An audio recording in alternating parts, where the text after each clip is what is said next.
آج کی آیتوں میں شروع یہ بتایا کہ شیطان کو جب نکالا گیا اور اس کو کہا نکلو یہاں سے، تم نے سجدہ نہیں کیا نا اور ہمارا حکم نہیں مانا، تو اس نے کچھ قسمیں اٹھائی اور کہا کہ اے اللہ تو مجھے نکال تو رہا ہے لیکن اب میں بھی اپنا کام کرتا رہوں گا اور اپنا مشن نہیں چھوڑوں گا۔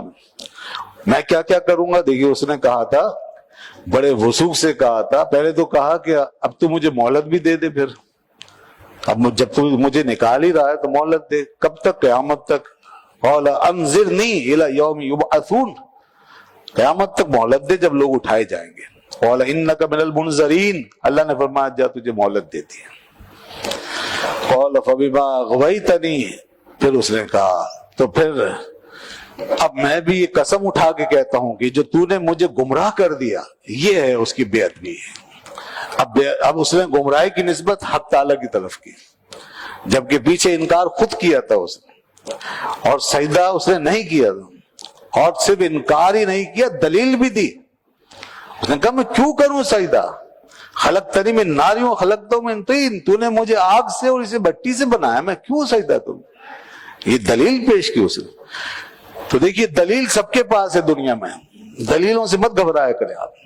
آج بھی بڑے بڑے بیٹھے ہوئے اسکالر نکل کر آئے ہوئے ہیں اور وہ ایسی ایسی باتیں کر رہے ہوتے ہیں کہ آپ کا پورا دین ایمان ہلا کے رکھ دیتے ہیں۔ یہ نہیں ہے، وہ نہیں ہے، یہ کہاں سے آ گیا، وہ کہاں سے آ گیا، تراویح کیوں پڑھتے ہو، فلاں کیوں کرتے ہو، فلاں۔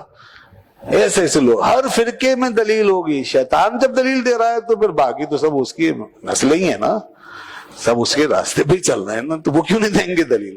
تو دلیل سے کیوں گھبراتے ہیں آپ؟ دیتے رہیں دلیل۔ اچھا پھر بیوقوف بنانے کی کہتے ہیں کہ جی دلیل سے بات کر رہے ہیں، اب دلیل سے بات کریں، ہم دلیل دے رہے ہیں۔ ارے دلیل تمہاری گئی بھاڑ میں، یہاں پوری امت ایک مسئلے پہ کھڑی ہے، اللہ کے محبوب نے، رسول اللہ صلی اللہ علیہ وسلم نے چلایا اس راستے پہ، صحابہ چل کے گئے اور بزرگان چل کے گئے، امت کی ایک اکثریت اس پہ قائم ہے، تم لے کر آگئے اپنی دلیل کی، جی میں دلیل دے رہا ہوں، تمہاری دلیل کو کیا کریں گے ہم؟ یہ پوری امت جو پیچھے ہمارے نظر آ رہی ہے، اس کو کیسے چھوڑ دیں ہم؟ اور ہم یہ دلیلیں بعد میں دیکھتے ہیں، پہلے دین لانے والے کو دیکھتے ہیں، پہلے اسے دیکھتے ہیں جو سراپا دین بن کر آیا۔ دلیل وہ ہے جو ہمارے دماغ میں آتی ہے، اور وہ سراپا وہ ہے جو اللہ کے پاس سے آیا ہے۔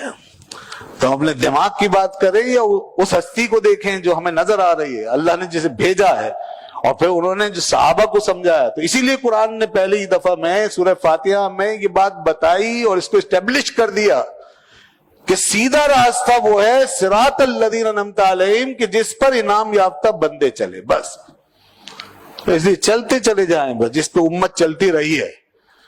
ان دلیلوں کے چکر میں اگر پڑیں گے تو پھر ہر کوئی ایسے لڑکاتا پھرے گا جیسے کہ بچے فٹ بال کو نہیں مارتے ہوئے ادھر ادھر لڑکاتے ہیں، تو ان کے ہاتھوں کی گیند بن جائیں گے ہم۔ تو اس لیے ان باتوں میں سب دلیل دیتے ہیں، اور قادیانی ہیں نا وہ بھی دلیل دیتے ہیں، ان کے پاس بھی دلیل ہے۔ جو حدیثوں کے منکر ہیں نا پرویزی، ان کے پاس بھی دلیل ہے۔ جو قیاس کا منکر ہے اس کے پاس بھی دلیل ہے، جو اجماع کا منکر ہے اس کے پاس بھی دلیل ہے، جو صحابہ کو نہیں مانتا اس کے پاس بھی دلیل ہے، جو اہل بیت کو نہیں مانتا اس کے پاس بھی دلیل ہے۔ ساری دلیلیں جمع کر لو، دلیلیں آ جائیں گی، دین غائب ہو جائے گا، دین ہی غائب ہو جائے، پتہ چلا کچھ بھی نہیں بچا، دلیلوں نے سب نے بیڑا غرق کر دیا۔ اب یہ دلیلیں ایسے ہی ہے جیسے شیطان کی دلیل تھی، اس نے کہا خلقتنی من نار و خلقتنی من نار و خلقتہ من طین، مجھے تو نے آگ سے بنایا، یعنی میں بہتر ہوں، انا خیر منہ، میں بہتر ہوں۔ اللہ نے فرمایا نکل جائے یہاں سے، اپنی دلیل کے ساتھ نکل جاؤ، فخرج منہا، میری جنت سے نکل، اور فرمایا مدعوما مدحورا، لعنت زدہ، پھٹکار ڈالا ہوا، دھتکارا ہوا، ذلیل کر کے میں تجھے نکالتا ہوں، جا فإن علیک اللعنۃ الی یوم الدین، قیامت تک تجھ پہ لعنت برساؤں گا، لعنت ہے۔ تو اس نے کہا تھا کہ تو نے مجھے گمراہ کر دیا نا، اب میں اپنا کام کروں گا، لَأَقْعُدَنَّ لَهُمْ صِرَاطَكَ الْمُسْتَقِيمَ، اور کیا کام کروں گا اور کہاں بیٹھوں گا، کس کے پاس جاؤں گا؟ اس نے کہا میں تیرے سیدھے راستے پہ بیٹھ کے جتنے سیدھے راستے پر تیری طرف آئیں گے ان سب کو بہکاؤں گا۔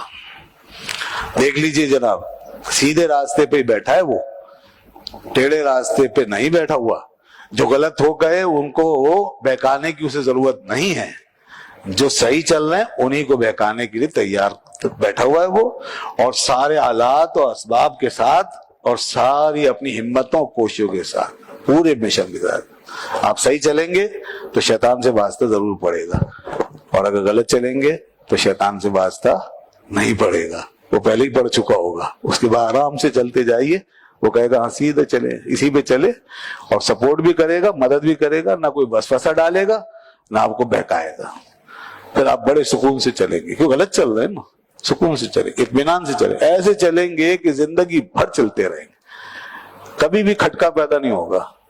لیکن جو ہی سیدھے راستے پہ چلے اور جو آپ نے اچھا راستہ پکڑا، وہاں آپ کو قدم قدم پہ پریشانی، کبھی آپ کہیں گے مجھے وسوسے بہت آتے ہیں، کبھی آپ کہیں گے مجھے الٹے سیدھے خیالات بہت آتے ہیں، کبھی آپ کسی کی بات سنیں گے وہ اچھی لگے گی، کبھی کسی اور کی سنیں گے وہ اچھی لگے گی، بس اسی طرح ہم گن چکر بنے رہتے ہیں۔ جو سیدھے راستے پہ چلنے والے ان کو شیطان اسی طرح تنگ کرتا ہے۔ قرآن کہہ رہا ہے میں تیرے سیدھے راستے پہ بیٹھوں۔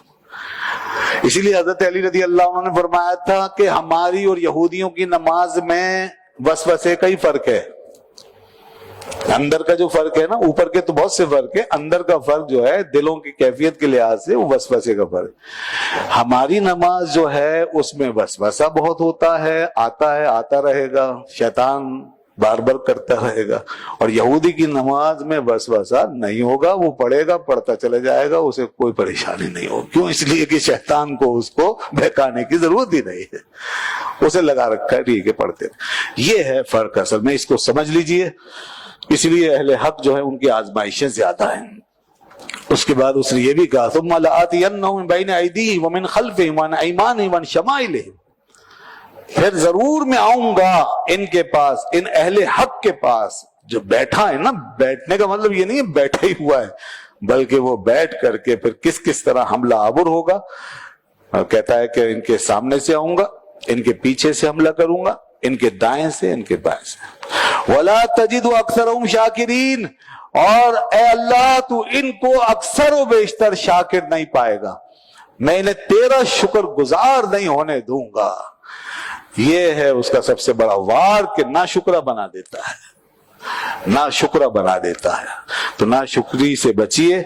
اللہ نے فرمایا تھا قَالَ اخْرُجْ مِنْهَا مَذْمُومًا مَدْحُورًا، یہ نکال دیا اس کو، اور آگے کیا فرمایا یہ بھی سنیں، لَمَن تَبِعَكَ مِنْهُمْ لَأَمْلَأَنَّ جَهَنَّمَ مِنْكُمْ أَجْمَعِينَ، جو تیری پیروی کرے گا ان میں سے میں ضرور جہنم کو تم سب سے بھر دوں گا، جہنم کو تمہارے ذریعے سے پر کروں گا میں۔ اللہ تعالیٰ محفوظ رکھے، ہمیں شیطان کے شر سے بچائے، جی ہاں، ہر قسم کی گمراہی سے اللہ تعالیٰ محفوظ رکھے۔ یہ دور بڑا خطرناک ہے جناب، اب یہ سوشل میڈیا کا دور ہے اور ہر ایک کے ہاتھ میں سب کچھ ہے۔ پہلے لوگ صرف ایک ہی بات سنتے تھے، جس طرح ماں باپ چلتے تھے اسی طرح بچے چلتے تھے، انگلی پکڑ کے مسجد جاتے تھے اور سیدھے چلتے رہتے تھے۔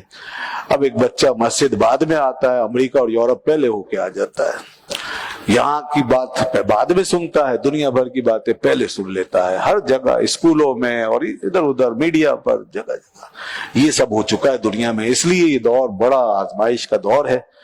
اس وقت اپنے بچوں کو بچانا یہ بہت بڑا جہاد ہے، اور آگے نہ جانے کیا ہونے والا ہے اور لوگ دین ایمان کا کیا بنے گا، کہ فتنے جو ہیں وہ اسی طرح برس رہے ہیں جس طرح رسول اللہ صلی اللہ علیہ وسلم فرمایا تھا کہ بارش کی طرح برسیں گے، ہر گھر میں فتنے برسیں گے، وہ دور آ چکا ہے۔